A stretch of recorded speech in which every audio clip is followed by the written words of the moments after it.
Hi everyone, my name is Haoze Chen. I'm a second-year PhD student from Princeton University, advised by my professor Yasaman Ghasempour. This is a joint work with my colleagues from Professor Kaushik Sengupta's lab, also at Princeton University. And today I'm going to introduce our work on Wavefront Manipulation Attack via Programmable mmWave metasurfaces. So first of all, the context of our research lies in next-generation mmWave networks, where the frequency of interest lies in 30 to 100 gigahertz. Now, with this excessive bandwidth, we see a boosting channel capacity, which leads to gigabit per second throughput, and with a large amount of data being transmitted in unit time, we see high network speeds that result in ultra-low sub-10 millisecond latency as well. However, these performance gains comes at a cost of high propagation and penetration losses. To combat these losses, we pack more and more antennas together to enable beamforming, and we make our link more highly directional transmissions. Unfortunately, the dynamic wireless environment could easily block the line-of-sight path between the transmitter and the receiver. Now, without sufficient multipath, this leads to the well-known problem of limited coverage and robustness in mmWave, which researchers have been trying to find a solution to compensate for. And this is where Metasurfaces comes into play. These smart surfaces have gained more and more research traction in recent years as an emerging paradigm to control the wireless channel. Now, with this unique ability to configure an arbitrarily controlled reflection pattern, as you can see in the figures here, it can offer a robust multipath that can help with blockage recovery and expanded coverage in mmWave networks. Now, even if there exists a line-of-sight path between the transmitter and the receiver, the metasurface can still have the signals constructively add up at the receiver end to increase SNR and to increase spatial diversity. Intuitively, mmWave networks are more resilient against eavesdropping because we have more directional beams, and therefore it's more secure in the physical layer. And this is especially the case with metasurfaces because as the number of elements scales up, the beam that we have becomes even narrower, which means it's more secure in the physical layer. But however, we want to ask the question of what if the surface is controlled or deployed by an adversary?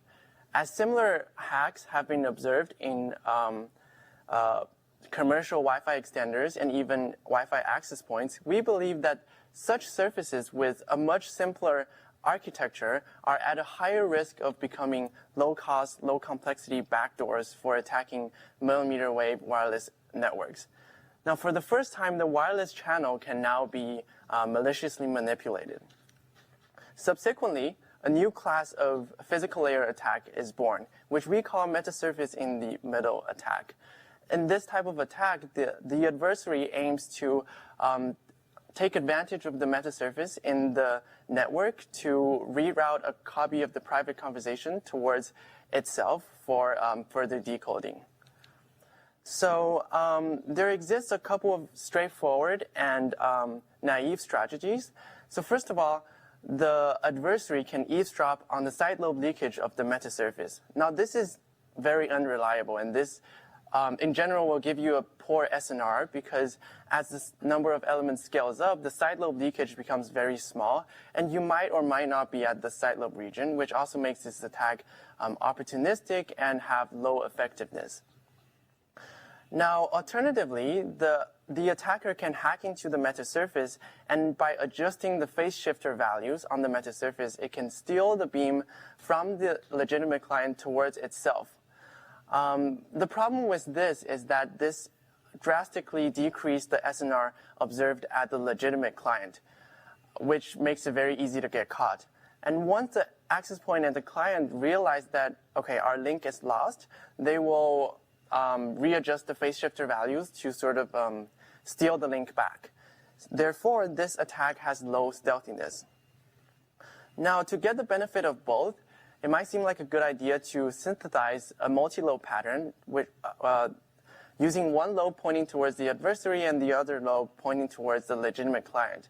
However, this requires high-resolution phase shifters at the surface, which might not exist in these low-cost metasurfaces.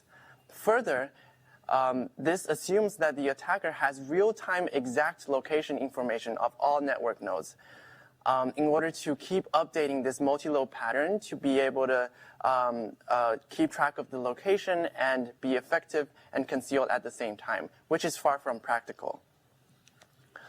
Now, what we introduce is Metasurface-enabled sideband steering, short as MES. So we want to jump outside of the box of the traditional phased array model, and we're looking to another degree of freedom, time. With the time domain control, we're able to realize spectral spatial wavefront manipulation. More specifically, we're generating a sideband channel dedicated to eavesdropping, operating at a harmonic frequency that is slightly shifted from the legitimate frequency that your legitimate access point and client are using. We want to show that this has high practicality in that it doesn't require high-resolution phase shifters, it doesn't require prior network knowledge, and we also want to show that it has the attacker is able to tune the performance of this attack to adapt to various network conditions. So going into the threat model, let's consider this example scenario where the legitimate client, the legitimate access point, Alice, is talking to the legitimate client, Bob, using the link established through the metasurface. Now the eavesdropper, Mallory, aims to obtain a copy of the legitimate signals in a sideband channel without interrupting the legitimate link. What Mallory does is apply time modulation to the surface elements, which could be just on-off switching the biasing line of each of the surface elements. Essentially, Mallory is mixing the control signals with the impinging frequency to generate and steer a sideband harmonic channel for dedicated to eavesdropping. We want to show that Mallory is able to adjust the power allocation between the legitimate channel and the eavesdropping channel to be able to maximize the eavesdropping gain while avoiding detection. So to understand this attack, let's first take a look at the basic architecture of metasurfaces. So a metasurface is essentially an array of resonance structure with tunable reflection coefficient gamma, which can be individually controlled by an AP-controlled microcontroller or FPGA. Now, the tunability of each of these unit cells can be realized through pin diodes or varactors that can change the resonance structure and the impedance to change to give a unique controllable phase and amplitude response based on the biasing voltage. So the total radiation pattern of the metasurface can therefore be mathematically modeled as a sum of all of these amplitude and phase responses of these unit cells. So if we look at the surface as a whole, it is able to realize non-specular, non-line-of-sight reflections where theta 1 doesn't have to be equal to theta 2, breaking Snell's law. So the key to this attack is to make our gamma matrix periodic. So when the control signal is periodic, essentially what we have is a separated reflection coefficient for the main band frequency and for the sideband frequency. So as we can see here, the zeros Fourier coefficients becomes the reflection coefficient for the main band frequency, and the first Fourier coefficients of the control signals becomes the reflection coefficient for the sideband frequency. Now looking at the entire surface, the zeros Fourier coefficients collectively steers the main band signal, while the first Fourier coefficient at each unit cell collectively steers the sideband signal. So looking at this, if we can find a way to apply a phase gradient in the first harmonic while keeping the zeros Fourier coefficient the same, we're able to steer the sideband eavesdropping channel without hurting the main band channel. So to understand the design of time modulation, let's start with a traditional phased array model where a certain phase gradient, delta phi b, is designed to steer the beam towards Bob's physical location. If we apply periodic controls to each of these surface elements, then essentially it creates a sideband harmonic channel towards the same direction as the legitimate channel in space. This is because the same phase gradient is observed for both the main band frequency and for the sideband frequency. Now, if we apply a time delay across the periodic switching, that adds an additional phase shift in the harmonic channel, thereby separating the channels in space.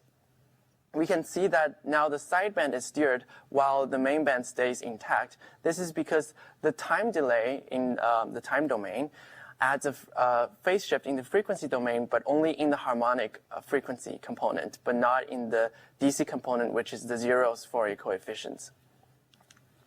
Now we want to find the exact time delay that is able to steer the sideband channel towards our eavesdropper. So we see that we can calculate this by calculating the difference in phase gradient desired for Mallory's location and for Bob's location. And the difference of these phase gradients will be offered by a delay in time. And as we can see, once we choose different time delay taus, we're able to steer the sideband channel towards different locations. Now, because we did not make any prior assumptions on the knowledge of the network, the locations of network nodes, Mallory here will take advantage of a single-shot self-localization technique that uses the same principle. So what she does is she applies the periodic control signals to these elements and spread out infinite harmonics by applying a certain delay across these square wave control signals, which essentially translates spatial information into unique spectral signatures. And on Mallory's end, by looking at the received power spectrum, she is able to figure out the additional phase shift or time delay that is needed to steer the first harmonic frequency towards herself. So we also found out that the power allocation between the two channels is essentially the power allocation between the Fourier coefficients, which can then be tuned via the duty cycle of the switching. Now, this is pretty important because as Bob's channel deteriorates, the attacker might want to allocate more power towards Bob's channel in order to avoid detection, to keep Bob's SNR above a certain threshold so that he wouldn't notice there's anything wrong. And on the other hand, when Bob's channel is good, I can just allocate more power towards myself to maximize my eavesdropping gain. The proposed attack is a concealed attack for the following reasons. So first of all, the side channel is essentially invisible because the fundamental frequency switching rate is determined by Mallory and is unknown at all other network nodes. And bounded by protocols as 11AD, you have a fixed sampling rate and FFT block size that gives you a certain spectral resolution. And if I can pick my switching rate to be outside of your sensing capability, I am able to make my blue link essentially invisible. Secondly, it is inevitable that we're causing a reduction in power in the main channel. But we want to say that this can be masked by natural fluctuation at millimeter wave that could go up to 2.5 dB. And we have this adaptive power allocation scheme designed by Mallory that can fit the channel, different channel conditions and to keep the legitimate SNR above a certain threshold to avoid getting caught. And we use secrecy capacity here to evaluate our attack, which is defined by the channel capacity of Bob minus the channel capacity of Mallory.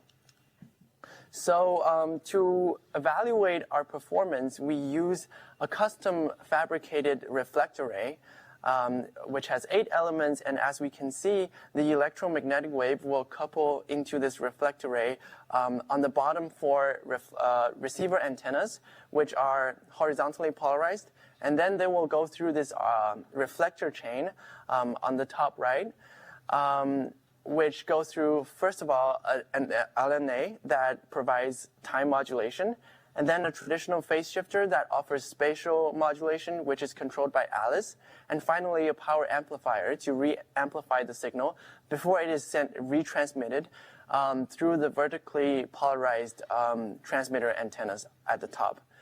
So we actually fabricated two dual-channel ICs and put them in the middle of this board to provide these 4 individually controllable reflector chains.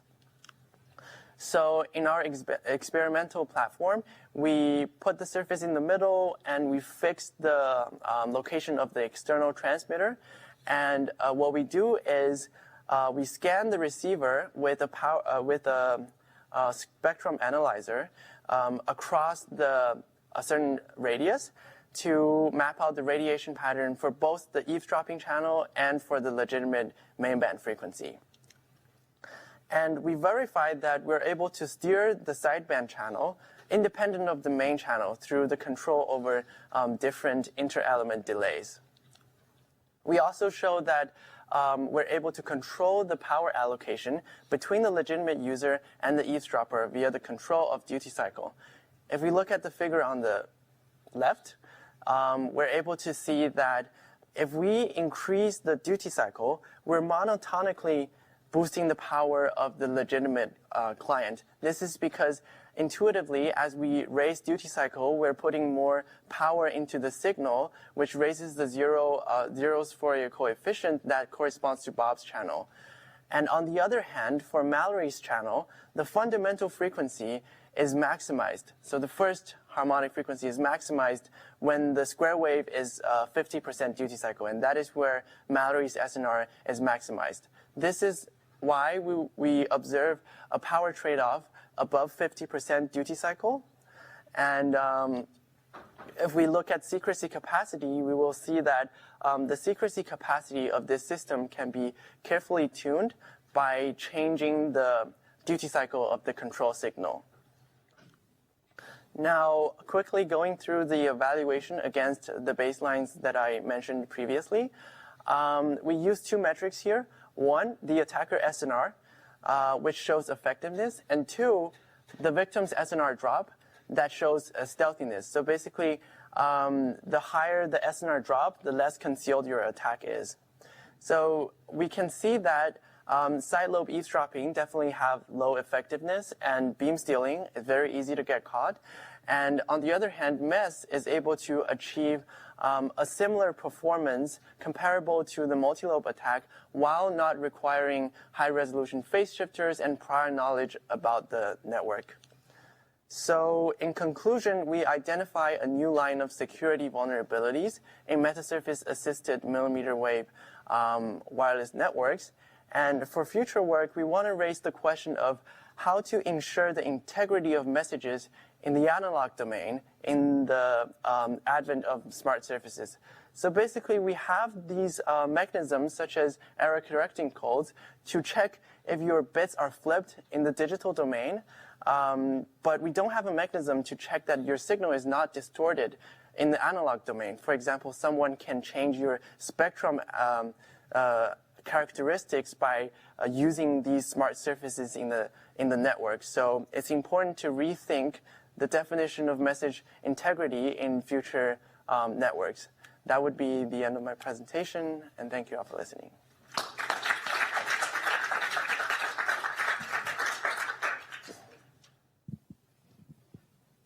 Thanks, Haoze. Great talk and very innovative work. Casper, question.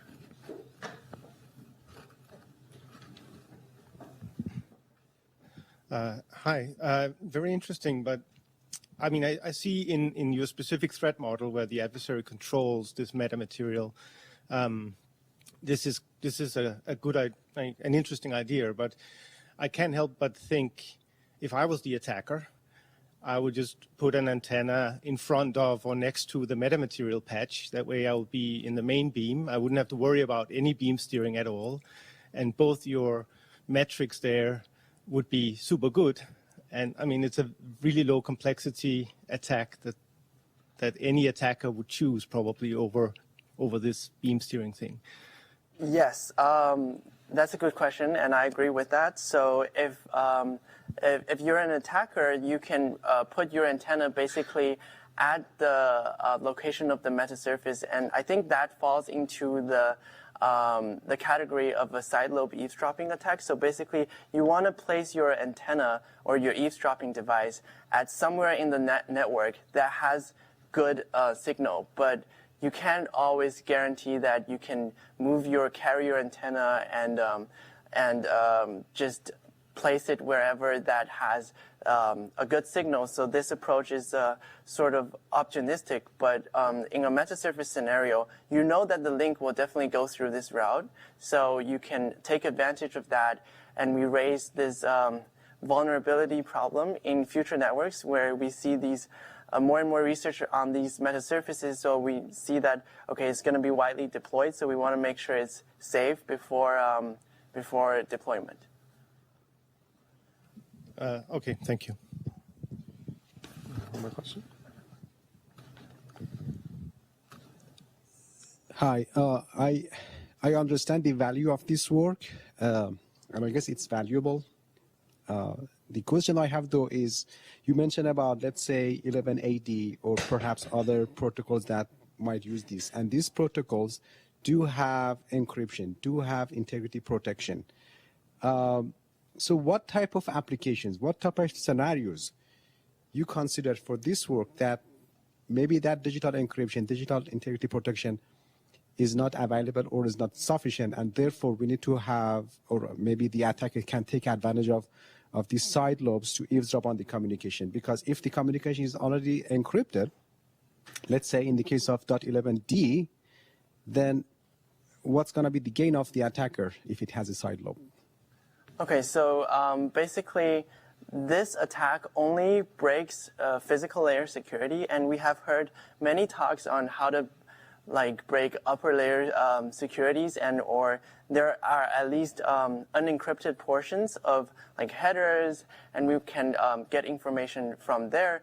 But this attack that we propose only breaks physical layer security, so we want to get the physical waveform first, and then we can think about what else can we get from this waveform, such as location information and other sensitive information.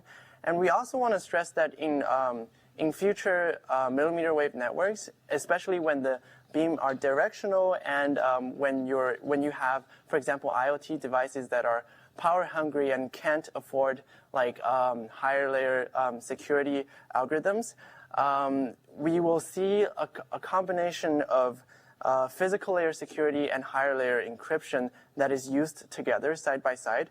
So what this attack does is to break the physical part of it and leaves the upper layer security problem to the experts here. Yeah. If there are any more questions, so we can address them during the break. So, okay. Thank you very much. And